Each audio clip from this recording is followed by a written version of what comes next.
Olá, bom dia amigos e amigas aqui do canal Dica de hoje.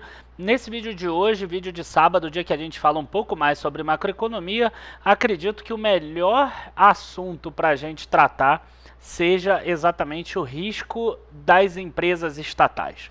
Nessa semana voltou a ter muita gente falando assim, eu não invisto de jeito nenhum em empresas estatais, tá vendo só, eu sempre disse que empresas estatais são ruins e coisas do gênero. E hoje nesse vídeo eu quero mostrar para vocês o seguinte, que vale sim a pena investir em empresas estatais em determinados momentos. Tá? E eu vou mostrar isso com números, como a gente sempre faz, planilha do Excel e etc. Então logo depois da vinheta a gente já começa, curtam o vídeo, se inscrevam no canal e a gente já começa.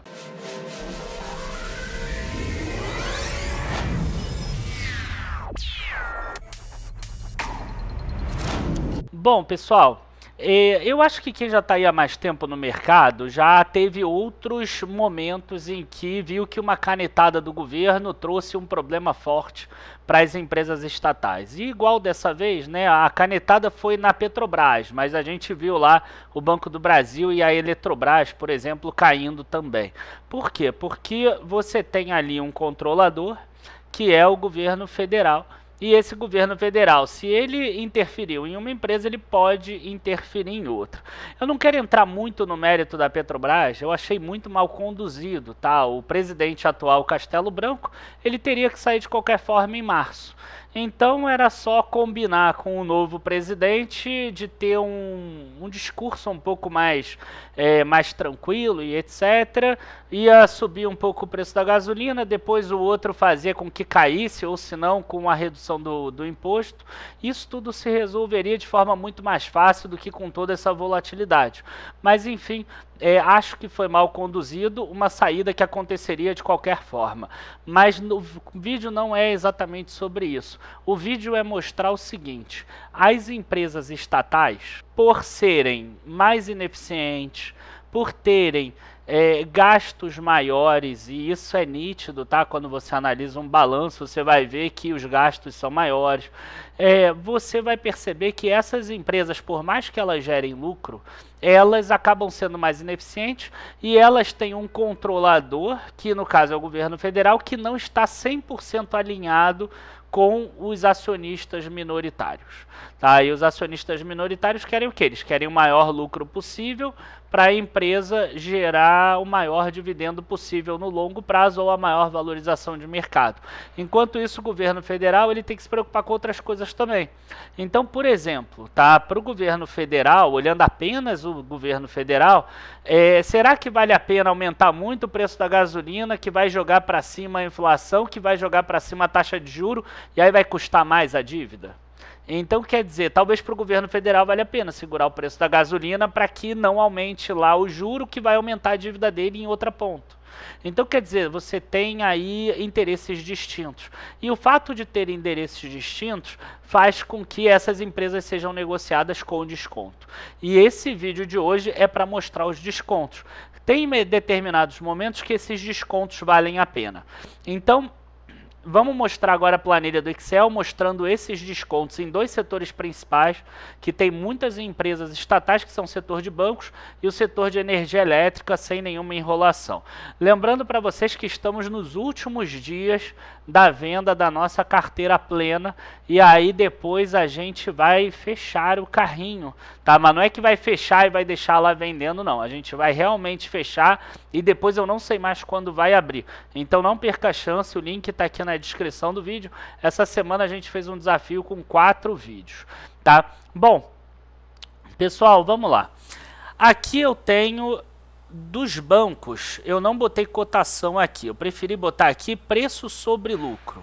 Então aqui a gente tem preço sobre lucro do Banco do Brasil, do Itaú, do Bradesco e do Santander ao longo do tempo, tá? E aí, o que a gente tem aqui? A gente tem esse gráfico daqui, tá? Que mostra aqui que o Banco do Brasil, que é essa linha azul, você vê que ele sempre fica com preço sobre lucro abaixo dos outros. Logo, ele tem um desconto frente aos outros. Então, quer dizer, eu não invisto porque é estatal. Cara, tá no preço que não é que é estatal. o risco de ser estatal está no preço, tanto que está aqui na linha azul. Você pode ver que a média aqui do Banco do Brasil está mais ou menos por aqui, enquanto a média das outras empresas está mais ou menos por aqui. Né? Então, o fato de ser estatal faz com que esteja o valor um pouco abaixo. E aí, o que eu fiz? Eu peguei aqui a mediana apenas dos bancos privados. Tá? E essa mediana aqui eu joguei uma tabela aqui em cima, olha só. Né? E esse é um racional que a gente tem aqui dentro da nossa casa, né? O Dica de Hoje Research, hoje em dia, tem muitas pessoas que trabalham aqui, a gente tem essas planilhas aqui dentro. Então, o que acontece? A gente tem aqui uma mediana, preferi pegar a mediana do que a média, porque o Santander ele passou por algumas reestruturações nesse período, então ele teve um preço sobre lucro aqui de 32 vezes, porque o lucro diminuiu, 34 vezes, então a mediana ela vai ser melhor nesse sentido. Tá? Então, a gente vê aqui, ó, uma questão primeiro que é importante. A gente tem que saber se o setor está barato ou se o setor está caro. Né? E por essa mediana aqui dos bancos, privados, a gente consegue descobrir, por exemplo, que estava muito barato, por exemplo, em 2015, e que esse período agora talvez mostre que não esteja tão barato assim, porque está aqui perto de valores de topo, né? Só que a gente tem que lembrar que esse quarto trimestre aqui é quarto trimestre de um ano de Covid. Então, mesmo em um ano de Covid, ele está dentro do patamar normal dessa mediana que existe. Tá? Mas, voltando ao... Então, quer dizer, os bancos, eles talvez não estejam excessivamente baratos, mas eles estão baratos. Lembrando que isso aqui são dados do quarto trimestre de 2020 e não exatamente desse momento atual, tá? Porque é o máximo que a gente tem aqui. Claro que se todos eles caírem muito, igual aconteceu agora em fevereiro, provavelmente a gente está com números aqui menores, né, do que esse valor da mediana de 31 de dezembro. E aí aqui a gente tem o seguinte, eu peguei a mediana, tem o Banco do Brasil e aqui tem um desconto. Cada trimestre tem um determinado desconto. Então, aqui eu tenho a média do desconto, quer dizer, o Banco do Brasil ele opera com uma média de 41% de desconto frente às outras no preço sobre lucro, tá? E ainda botei aqui desvio superior e desvio inferior. Então, a gente tem aqui que, por exemplo, em 2015, estava pertinho do desvio inferior e o setor ainda estava barato, quer dizer, estava muito barato. Nesse ponto aqui em 2013, o desconto estava grande, porque estava começando a aparecer algumas pedaladas lá do governo anterior. Só que o setor como um todo de bancos, ele não estava tão barato assim. Mesmo assim, o Banco do Brasil era uma empresa que talvez valesse muito a pena. Quando a gente vem aqui para 2017, por exemplo, a gente vê que acabou o desconto. Quer dizer, o mercado aqui precificou que o Banco do Brasil era exatamente igual a uma empresa privada. Né? Nesse momento aqui, todo mundo falou assim, agora o Banco do Brasil vai lá para a Lua, o Temer tem uma agenda toda liberal, quem sabe até privatiza, vamos colocar lá para cima. Algo similar ao que aconteceu aqui no início do Bolsonaro. Você vê que foi o outro momento, perceber também, é que nesse gráfico a gente consegue distribuir aqui em dois períodos muito claros. Né? O primeiro período é esse aqui do governo, né, ainda da Dilma, que a gente vê que o mercado estava dando um desconto maior para o Banco do Brasil, vendo que ele estava sendo usado também como fonte de financiamento de crédito do governo para subsidiar políticas públicas, e aqui a gente vê que o mercado ainda dá um desconto, mas um desconto menor, porque o Banco do Brasil não estava sendo usado para subsidiar políticas públicas. Então, quer dizer, a pessoa que acredita que o Banco do Brasil vai voltar a subsidiar políticas públicas, né, créditos com 0% de taxa ou 2% ao ano, enfim, teve épocas que o Banco do Brasil tinha crédito com 7% ou 8% ao ano e a Selic estava 14%, por exemplo. Ele captava dinheiro e emprestava mais barato, por exemplo. Então é claro que o mercado vai dar um desconto maior. Se você acha que isso vai acontecer, a tendência é ele cair de volta para esse patamar aqui. Mas veja que nos últimos anos é difícil ele ter ficado aqui nessa parte de baixo desse patamar. E o que aconteceu no último dia? Aí a gente tem uma planilha aqui interna nossa que mostra exatamente o ponto que estava.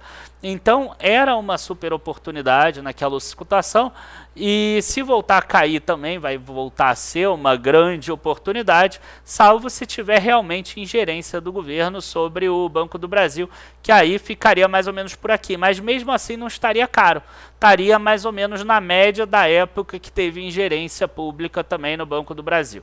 Então, esse é um ponto que é importante da gente perceber. Quer dizer, estatal é ruim? Se você comprar ela aqui, se você comprar ela aqui, que provavelmente é a hora que todo mundo vai estar falando, né? Aqui são os momentos que o Banco do Brasil chegou lá perto de R$50, por exemplo, né?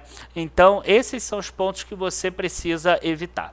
Ainda mantendo bancos, a gente tem outros bancos que são estatais, né? Então, a gente tem, por exemplo, além do Banco do Brasil, a gente tem o Banestes, com grande liquidez, né? A gente tem o Banrisul, e eu botei aqui o Banco ABC também, porque o Banco ABC não é um banco estatal do Brasil, mas é um banco estatal dos governos árabes, né? Então ele é controlado pelo Arab Bank Corporation, por isso que o nome é ABCB4, né? ABC Arab Bank Corporation Brasil, e ele é governado pelos governos, se eu não me engano, do Bahrein e do Kuwait. Tá? Essa informação pode estar errada, mas aí aqui o que eu fiz? Como esses bancos aqui tiveram variações muito grandes de lucro, né? O que eu fiz? Eu peguei o preço sobre valor patrimonial. Você vê que lá atrás, em 2010, o mercado precificava banco como está precificando agora essas empresas de mineração novas, de commodities, etc., como sendo aquele setor que iria crescer muito, né? Então, banco vai crescer muito aqui, preço sobre valor patrimonial 2, 2,5. Hoje já está precificando abaixo aqui, perto de 1 ou até abaixo.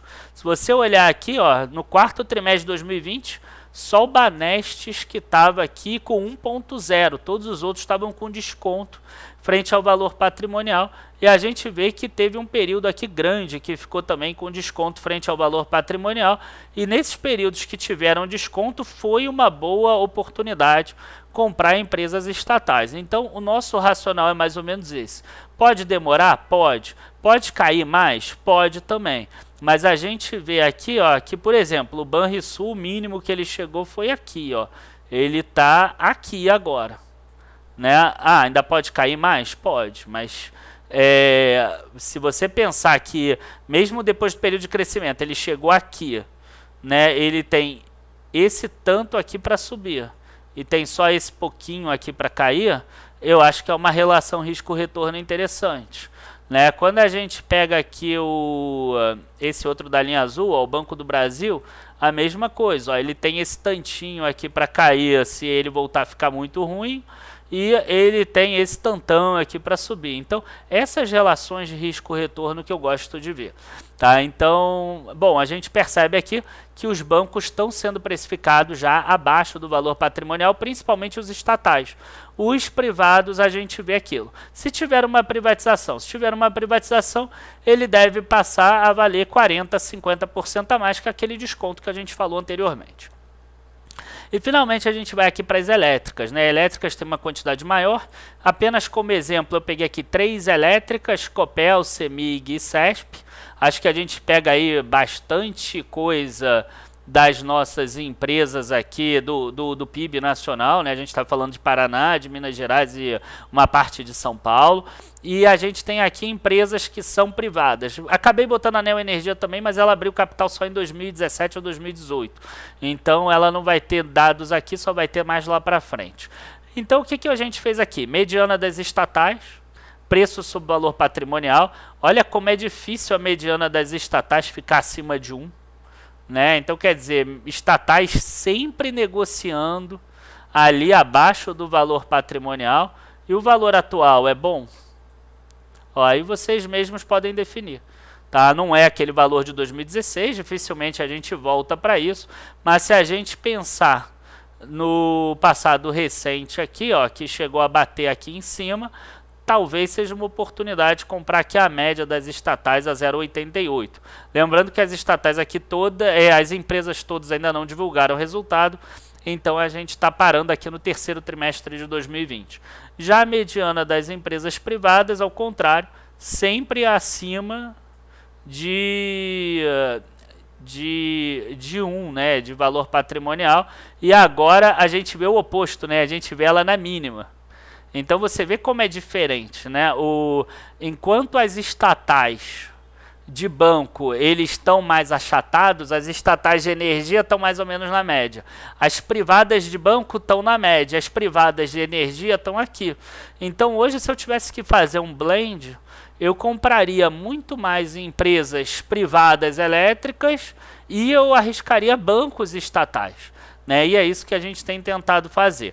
Agora, dentro das elétricas aqui, a gente tem, por exemplo, uma Copel que está negociando a 0,83 valor patrimonial, até menos com a queda mais recente.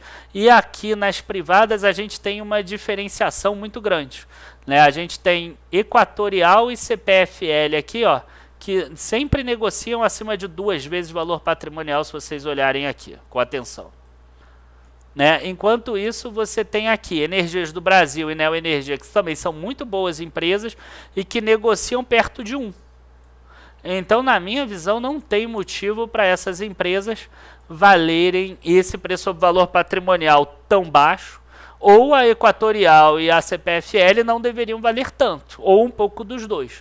Então, se eu tivesse que arriscar umas, eu colocaria uma dessas duas. Quem me acompanha sabe qual é esse racional todo.